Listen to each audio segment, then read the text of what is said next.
حضرت عمر رضی اللہ تعالی عنہ جن کے پاک دام پر آج مسلمانوں کو فخر ہے، جن کے جوش ایمانی سے آج 1400 سال بعد بھی کافروں کے دلوں میں خوف ہے، اسلام لانے سے قبل مسلمانوں کے مقابلہ اور تکلیف پہنچانے میں بھی ممتاز تھے۔ نبی اکرم صلی اللہ علیہ وسلم کے قتل کے در پہ رہتے تھے، نعوذ باللہ۔ ایک روز کفار نے مشورہ کمیٹی قائم کی کہ کوئی ہے جو محمد صلی اللہ علیہ وسلم کو قتل کر دے، نعوذ باللہ۔ حضرت عمر رضی اللہ تعالیٰ عنہ نے کہا کہ میں کروں گا۔ لوگوں نے کہا بے شک تم کر سکتے ہو، کیونکہ حضرت عمر مسلمان ہونے سے پہلے بھی بہادری و شجاعت میں بہت مشہور تھے۔ حضرت عمر رضی اللہ عنہ نے تلوار لٹکائی اور چل دیے۔ اسی فکر میں جا رہے تھے کہ ایک صاحب قبیلہ زہرہ کے جن کا نام حضرت سعد بن ابی وقاص رضی اللہ تعالیٰ عنہ ہے، اور بعض نے کہا کہ کوئی اور صاحب تھے، انہوں نے پوچھا کہ عمر کہاں جا رہے ہو؟ کہنے لگا کہ حضرت محمد صلی اللہ علیہ وسلم کے قتل کے فکر میں جا رہا ہوں، نعوذ باللہ۔ سعد رضی اللہ تعالیٰ عنہ نے کہا بنو ہاشم، بنو زہرہ اور بنو عبد المناف سے کیسے مطمئن ہو گئے ہو؟ وہ تم کو بدلے میں قتل کر دیں گے۔ اس جواب میں بگڑ گئے اور کہنے لگے کہ معلوم ہوتا ہے تم بھی بے دین یعنی مسلمان ہو گئے ہو، لا پہلے تجھ کو نپٹا دوں۔ یہ کہہ کر تلوار نکال لی، اور حضرت سعد رضی اللہ تعالیٰ عنہ نے بھی یہ کہہ کر کہ ہاں میں مسلمان ہوں، تلوار سنبھالی۔ دونوں طرف سے تلوار چلنے کی آوازیں آنا شروع ہو گئی، ٹکرانے کی آواز آنا شروع ہو گئی۔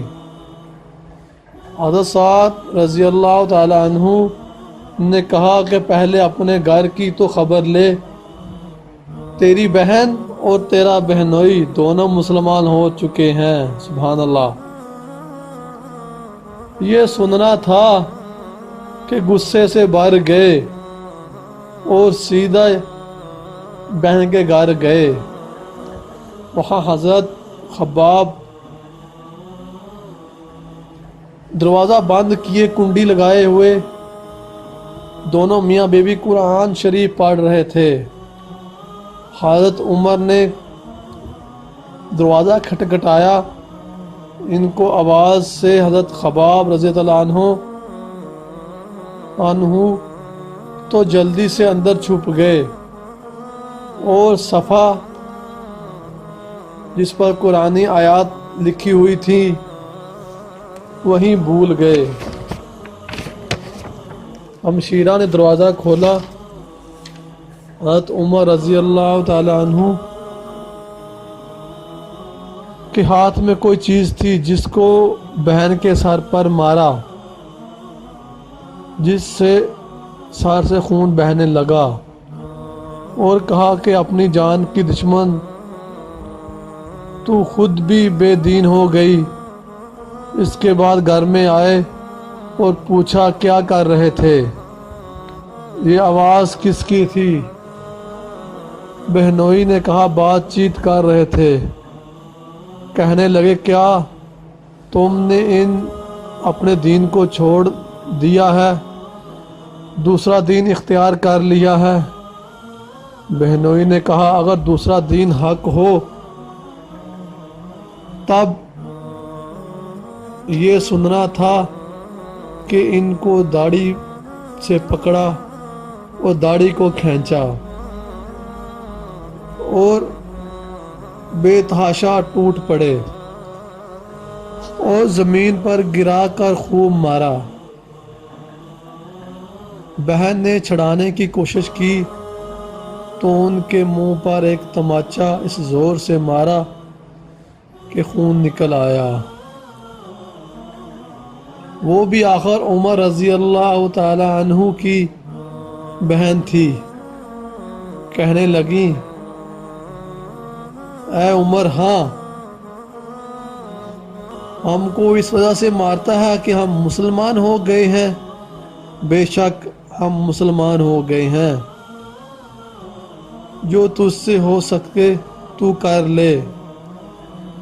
اس کے بعد حضرت عمر رضی اللہ تعالی عنہ کی نگاہ اس صفحہ پر پڑی جو جلدی میں باہر رہ گیا تھا، اور اس دوران غصے کا جوش بھی اس مار پیٹ سے کم ہو گیا تھا، اور بہن کے اس طرح خون میں بھر جانے سے شرم بھی آ رہی تھی۔ کہنے لگے اچھا مجھے دکھلاؤ یہ کیا ہے؟ بہن نے کہا تو ناپاک ہے، اس کو ناپاک ہاتھ نہیں لگا سکتے۔ ہر چند وقت کے لیے اصرار کیا، مگر وہ بے وضو اور بے غسل تھے۔ بہن نے کہا پہلے غسل کرو پھر دوں گی۔ غسل کیا، وضو کیا اور اس کو لے کر پڑھا۔ اس میں سورہ طٰہٰ کی صورت لکھی ہوئی تھی، اس کو پڑھنا شروع کیا اور چند آیات ہی پڑھی تھی کہ حالت ہی بدل گئی۔ سبحان اللہ۔ کہنے لگے اچھا مجھے محمد صلی اللہ علیہ وسلم کی خدمت میں لے چلو۔ یہ الفاظ سن کر حضرت خباب رضی اللہ تعالیٰ عنہ اندر سے نکلے اور کہا اے عمر رضی اللہ تعالیٰ عنہ، تمہیں خوشخبری دیتا ہوں، کل شب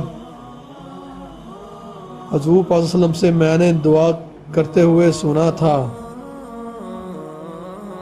اللہ پاک سے دعا مانگ رہے تھے یا اللہ مجھے عمر دے دے یا ابو جہل، جو تجھے زیادہ پسند ہو اس سے اسلام کی قوت عطا فرما،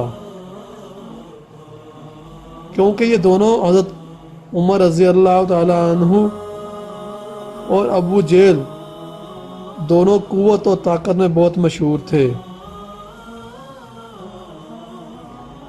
معلوم ہوتا ہے کہ حضرت عمر کو اللہ پاک نے قبول کیا، حضرت محمد صلی اللہ علیہ وسلم کی دعا قبول فرمائی۔ اس کے بعد حضور صلی اللہ علیہ وسلم کی خدمت میں حاضر ہوئے اور جمعہ کی صبح کو مسلمان ہوئے۔ حضرت عمر کا مسلمان ہونا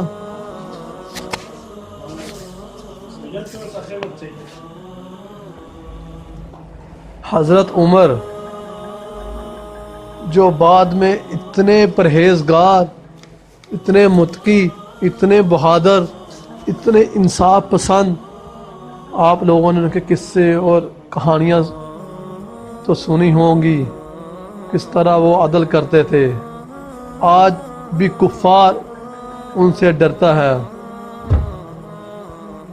کہتے ہیں کہ اگر حضرت عمر چند سال اور باقی رہتے تو پوری دنیا میں اسلام کا بول بالا ہوتا۔ الحمدللہ آج بھی اسلام کا بول بالا ہے، لیکن جہاں کوئی بھی ابھی غیر مسلم ہے وہاں تک بھی اسلام پہنچ جاتا۔ آج بڑے بڑے حکمران ہیں لیکن سب سے زیادہ جنہوں نے آج تک دنیا میں جو حکومت کی وہ حضرت عمر رضی اللہ تعالی عنہ کی حکومت تھی۔ تو دوستو یہ تھے ہمارے پیارے حضرت محمد صلی اللہ علیہ وسلم کے جو محبوب دوست تھے، جو صحابہ تھے۔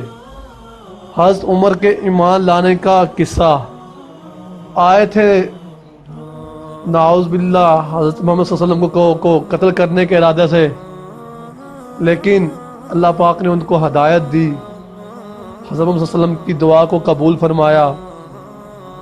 کہتے ہیں کہ حضرت محمد صلی اللہ علیہ وسلم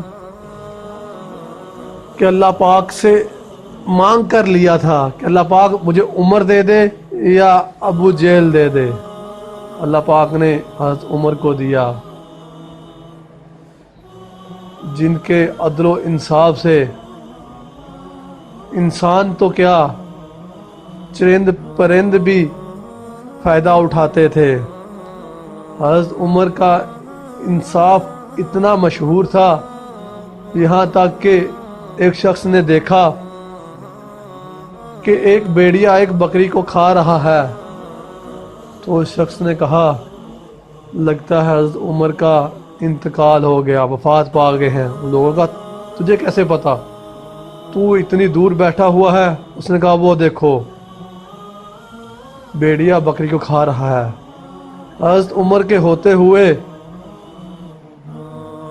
یہ بھیڑیا کبھی بھی بکری کو نہیں کھا سکتا تھا، میں اس وجہ سے کہہ رہا ہوں۔ تو دوستو ہماری یہ چھوٹی سی کوشش ہے کہ انٹرنیٹ اور یوٹیوب پر لوگوں کو اسلام اور دین اور صحابہ کرام کا قصہ سنائے جائیں، تاکہ ہم اس سے سبق حاصل کریں کہ کس طرح یہ دین ہم تک پہنچا ہے اتنی قربانیوں کی وجہ سے۔ آج ہم جو ساری فکر ہے وہ دنیا کمانے میں لگائی ہوئی ہے، اصل ہماری جو زندگی کا مقصد ہے وہ ہم بھولے ہوئے ہیں۔ تو دوستو اس ویڈیو کو اتنا شیئر کریں کہ ہر ایک کے پاس ہماری یہ دعوت عام ہو جائے۔ تو دوستو اس کوشش میں آپ ہمارے ساتھ لگ جائیں۔ ساتھ کیسے لگنا ہے؟ ویڈیو کے نیچے سبسکرائب لکھا ہوا ریڈ کلر کا، ویڈیو کے نیچے سبسکرائب لکھا ہوا ہے، اس پر کلک کر دیں اور آگے بیل کا نشان ہے کہ اس پر کلک کر دیں، تو انشاءاللہ ہر آنے والا نیا قصہ ویڈیو آپ کو بآسانی ملتا رہے گا۔ اور اپنے دوستوں کے ساتھ، بھائیوں کے ساتھ اس ویڈیو کو شیئر بھی کیا کریں، تاکہ آپ کو بھی فائدہ ہو اور مجھے بھی فائدہ ہو، مجھے بھی ثواب ملے اور آپ کو بھی نیکی ملے۔ جتنی ہم دین کا کام کریں گے وہ ہمارے لیے فائدہ ہوگا۔ اگر آپ کی شیئر کی ہوئی ویڈیو کسی کی زندگی بدل دیتی ہے تو آپ کا بھی اس میں فائدہ ہے، میرا بھی فائدہ ہے۔ ہو سکتا ہے اللہ پاک ہم کو اس وجہ سے بخشش دے، اس وجہ سے ہمارے گناہ معاف کر دیں۔ اللہ پاک ہم سب کو اپنے حفظ و ایمان میں رکھے۔